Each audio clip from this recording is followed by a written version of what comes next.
Hello Internet, it's Matt here for the Dork Lords. If you're new to the channel, welcome. We talk about all manner of dorkly things here, whether it's sci-fi, fantasy, superheroes. We probably have a playlist about it. Feel free to check us out. Today is another in our Dork Lord of the Rings segments. And today's topic is a continuation of my Wars of Beleriand series. We're now up to the third battle, the glorious battle, Dagor Aglareb. If you'd like to see my deep dives on the first two battles, I'll put links to those videos in the description. But briefly, both of those battles occurred before the First Age, so before the sun and moon had risen. Hence the name of the second battle, the Battle Under Stars. The first battle occurred before the Noldor arrived in Middle-earth. King Thingol fared well, but Círdan did not, and he was under siege from Morgoth's orcs. Feanor's Noldor Elves arrive, crush the orcs who had foolishly tried to ambush them, and then crush the orcs who were laying siege to Círdan. The downside is that King Feanor is slain by Guthmog, Lord of Balrogs, and his eldest son, Maedrus, the new king, is captured by Morgoth and hung by his wrist from the cliff face of Thangorodrim. Cue the arrival of Feanor's half-brother, Fingolfin. His forces meet some resistance, leading to the loss of one of his sons, Argon. But that conflict is more of a skirmish and is not counted as the third battle. It's Battle 2.1. Fingolfin and his army march all the way to the gates of Angband. He bangs on them, challenging Morgoth to come out and fight. But Morgoth stays put, seeing that his orcs are no match for the Noldor. And looking at this impressive fortress, Angband, Fingolfin realizes that he's in no position to lay siege to it at this point. Put a pin in that for later. So he withdraws his forces. And we are now firmly in the First Age. The sun can be seen in the sky.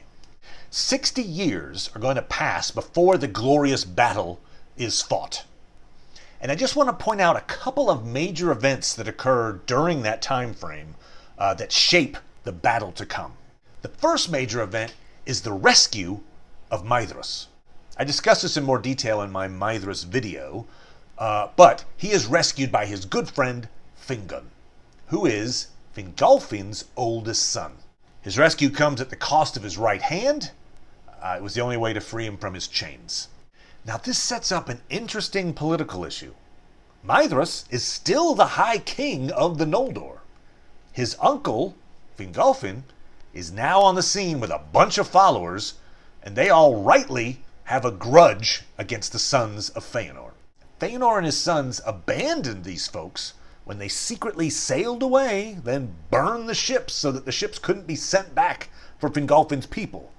That resulted in Fingolfin's treacherous trek over the Helcaraxe, the land of grinding ice, which resulted in many, many elven deaths. So there's no love lost between these two groups. The one exception is the friendship between Fingon and Maedrus. And since Fingon just saved his life, Maedrus is about to make a decision that certainly would have enraged his dad. Maedrus is about to give up power. Silmarillion, Chapter 13. Maedrus in time was healed, for the fire of life was hot within him, and his strength was of the ancient world, such as those possessed who were nurtured in Valinor. His body recovered from his torment and became hale, but the shadow of his pain was in his heart, and he lived to wield his sword with left hand more deadly than his right had been. By this deed Fingon won great renown, and all the Noldor praised him, and the hatred between the houses of Fingolfin and Feanor was assuaged. For Maedrus begged forgiveness for the desertion in Ahriman, and he waived his claim to kingship over all the Noldor, saying to Fingolfin, "If there lay no grievance between us, Lord, still the kingship would rightly come to you, the eldest here of the house of Finwë, and not the least wise." But to this, his brothers did not all in their hearts agree. That's an understatement.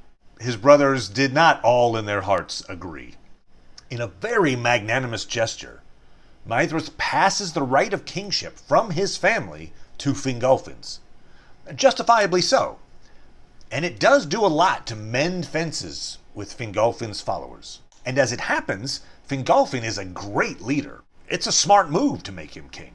Tolkien does remind us that this unselfish act by Maedrus is confirming the doom of Mandos, this half-prophecy, half-curse on Feanor and his sons. Sticking with chapter 13 of the Silmarillion. Therefore, even as Mandos foretold, the house of Feanor were called the Dispossessed, because the overlordship passed from it, the Elder, to the house of Fingolfin. But the Noldor, being again united, set a watch upon the borders, and Angband was beleaguered from west and south and east. And they sent forth messengers far and wide to explore the countries of Beleriand and to treat with the people that dwelt there. So, the house of Feanor is now the Dispossessed, as was foretold by Mandos. But we see already Fingolfin is springing into action. He's putting pressure on Angband, keeping Morgoth at bay, and he's trying to reach out for allies in Middle-earth. This leads to the second major event leading up to the glorious battle. Fingolfin calls for the Feast of Reuniting, and it's a good faith attempt to put aside the grievances of the past to create a stronger, unified elven society. As you'll see, even Thingol, who despises the Noldor for the first kinslaying, which was an attack on his brother, even Thingol relents a little. Once again, Silmarillion chapter 13. I believe all of these quotes are from that chapter. When 20 years of the sun had passed, Fingolfin, king of the Noldor, made a great feast. The joy of that feast was long remembered in later days of sorrow, and it was called Mereth Arathad, the Feast of Reuniting. Thither came many of the chieftains and people of Fingolfin and Finrod, and of the sons of Feanor, Maedrus and Maglor, with warriors of the eastern march. And there came also great numbers of the Grey Elves, wanderers of the woods of Beleriand, and folk of the havens, with Círdan their lord. There came even green elves from Assyriand, the land of 7 rivers. But out of Doriath there came but 2 messengers, Mablung and Dairon, bearing greetings from the king. At Mereth Arathad, many counsels were taken in goodwill, and oaths were sworn of league and friendship. The hearts of the Noldor were high and full of hope, and to many among them it seemed that the words of Feanor had been justified, bidding them seek freedom and fair kingdoms in Middle-earth. And indeed, there followed after long years of peace, while their swords fenced Beleriand from the ruin of Morgoth, and his power was shut behind his gates. In those days there was joy beneath the new sun and moon, and all the land was glad. But still, the shadow brooded in the north. We see from this passage Fingolfin fostering peace among the elves. King Thingol only sends 2 representatives, but it's probably 2 more than was expected. And Maedrus continues to show his support for Fingolfin's work. This is important because in the battle to come, it's the 2 of them working in concert that wins the day. But the line that stands out to me is, "To many among them it seemed that the words of Feanor had been justified." The Noldor are starting to believe that maybe the worst is behind them. Spoiler alert, it isn't. And that maybe they've overcome the doom of Mandos. Perhaps a tad too prideful to learn the lessons of the past.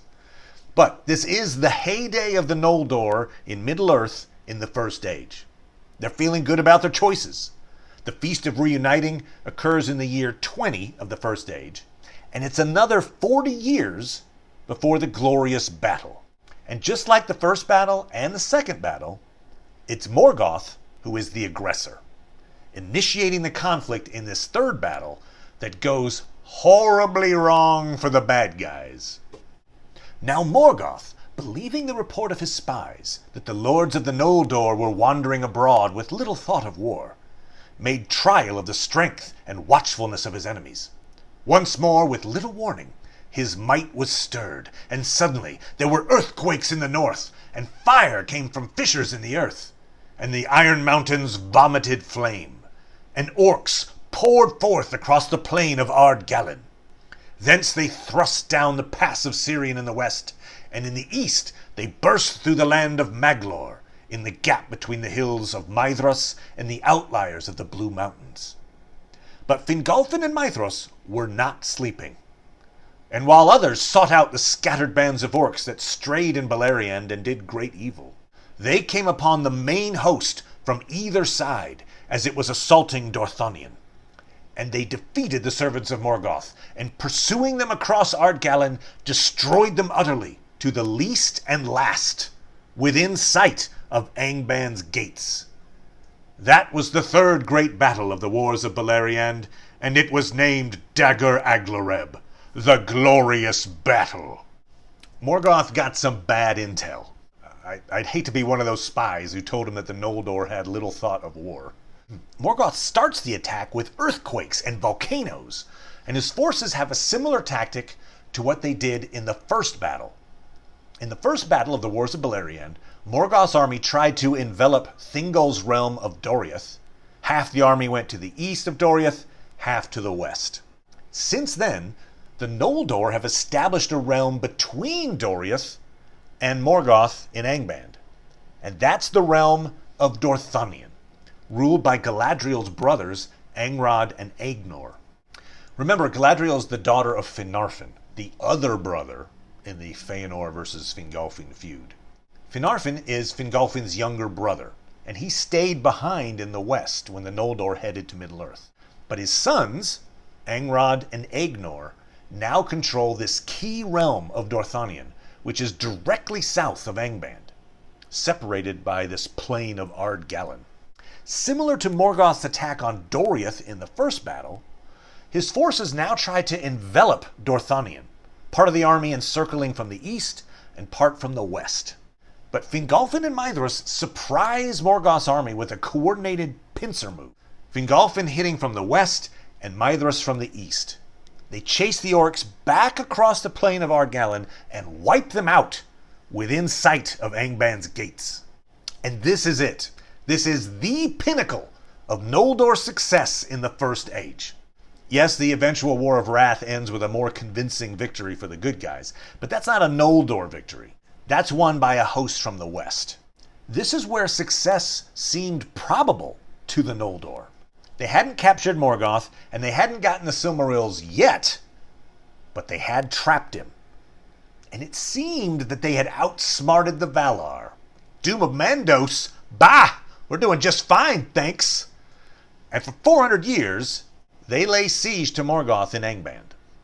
A victory it was, the glorious battle, and yet a warning. And the princes took heed of it, and thereafter drew closer their leaguer, and strengthened and ordered their watch, setting the siege of Angband, which lasted well nigh 400 years of the sun. For a long time after Dagor Aglareb, no servant of Morgoth would venture from his gates, for they feared the lords of the Noldor, and Fingolfin boasted that save by treason among themselves, Morgoth could never again burst from the leaguer of the Eldar, nor come upon them at unawares. Yet the Noldor could not capture Angband, nor could they regain the Silmarils, and war never wholly ceased in all that time of the siege. For Morgoth devised new evils, and ever and anon he would make trial of his enemies. Nor could the stronghold of Morgoth ever be wholly encircled, for the Iron Mountains, from whose great curving wall the towers of Thangorodrim were thrust forward, defended it upon either side, and were impassable to the Noldor, because of their snow and ice. Thus, in his rear and to the north, Morgoth had no foes, and by that way his spies at times went out, and came by devious routes into Beleriand, and desiring above all to sow fear and disunion among the Eldar, he commanded the orcs to take alive any of them that they could, and bring them bound to Angband. And some he so daunted by the terror of his eyes that they needed chains no more, but walked ever in fear of him, doing his will wherever they might be. Thus Morgoth learned much of all that had befallen since the rebellion of Feanor, and he rejoiced seeing therein the seed of many dissensions among his foes. The Siege of Angband. 400 years, the elves keep Morgoth at bay. But they can't completely surround Angband, so it's an incomplete siege. Morgoth occasionally sends out forces from the unguarded northern exit. His spies capture elves, and Morgoth finally gets good intel. And he rejoices, seeing therein the seed of many dissensions among his foes. So, Morgoth is temporarily hemmed in, but he's not complacent. You might be asking, so what happened at the end of that 400 years? Was there a peace treaty? An armistice? A surrender by Morgoth? No. In fact, terrible things happened. If you've got a name like the Battle of Sudden Flame, something probably went tragically wrong.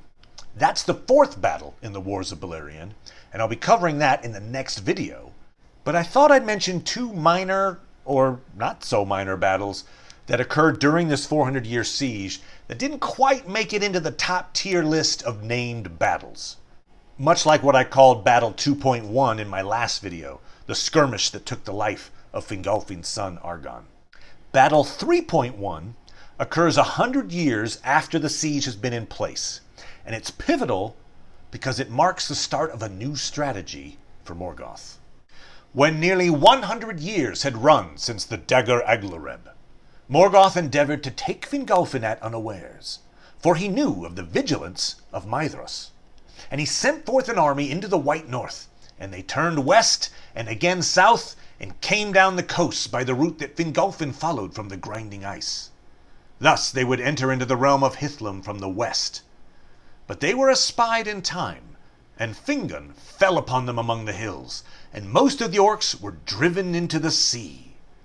This was not reckoned among the great battles, for the orcs were not in great number, and only a part of the people of Hithlum fought there. But thereafter there was peace for many years, and no open assault from Angband.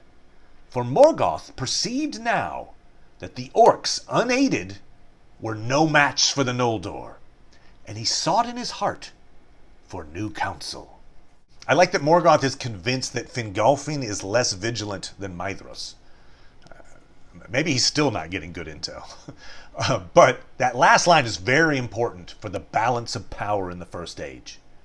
As the quote says, Morgoth realizes that even in numbers, orcs unaided were no match for the Noldor. Cue the dragons, starting with the prototype, Glaurung, and we get Battle 3.2. Again, after 100 years, Glaurung, the first of the fire drakes of the north, issued from Angband's gates by night. He was yet young and scarce half grown, for long and slow is the life of the dragons. But the elves fled before him in dismay, and he defiled the fields of Ardgallan. Then Fingon, prince of Hithlum, rode against him with archers on horseback, and hemmed him round with a ring of swift riders. And Glaurung could not endure their darts, being not yet come to his full armory. And he fled back to Angband, and came not forth again for many years. Fingon won great praise, and the Noldor rejoice, for few foresaw the full meaning and threat of this new thing. But Morgoth was ill-pleased that Glaurung had disclosed himself over soon, and after his defeat there was the long peace of well-nigh 200 years. In all that time there were but affrays on the marches, and all Beleriand prospered and grew rich. So 100 years after Battle 3.1, an immature Glaurung emerges from Angband's gates, does some major damage. But Fingon and his mounted archers injure Glaurung enough to send him scurrying back to Angband. As the quote says, "Few foresaw the full meaning and threat of this new thing." So for the next 200 years, Glaurung stays put in Angband, growing in size, strength, and intelligence. And meanwhile, the elves of Middle-earth prosper, blissfully ignorant of the giant hammer that's about to fall on them. Next time, when I cover the fourth battle in the Wars of Beleriand, Dagor Aglareb, the Battle of Sudden Flame. Thanks, everybody. and I'll see you then.